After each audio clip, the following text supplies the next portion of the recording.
Nanawagan ng hustisya ang pamilya ng namatay sa bumaligtad na pampasaherong van sa Cebu.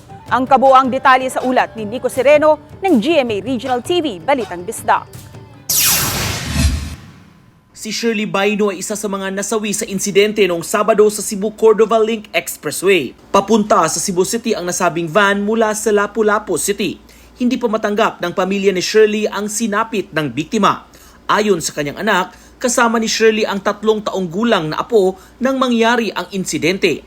Maliban sa mga sugat, ligtas ang apo matapos umanong yakapin ng lola ng mahigpit. Presidente yun siya pero sulubagon magyapon niya kay anong nagpakusog yun siya, anong nag-overtake. Pinuntahan din ng GMA Regional TV Balitang Bisdak ang lamay ng 2 taong gulang na bata na kasamang namatay sa insidente. Subalit hindi nagpaunlak ng interview ang pamilya ng bata. Ang 34 anyos na driver na si Christopher Tonyacao na kasalukuyang nakadetain sa Cordova Police Station ay naghihintay pa sa resulta ng kanyang laboratory tests. Ayon sa kanya, maraming parte sa kanyang katawan ang masakit bunsod ng insidente. Giit niya, bigla na lang pumutok ang gulong ng van.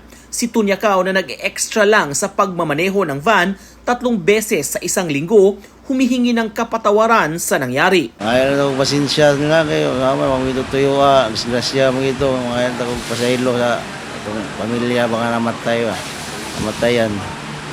Ilan akong pasahilo, din ako napailag kaso, kaya mga tuyo Ngayong araw, isasampa ang patong-patong na kaso laban sa nasabing driver.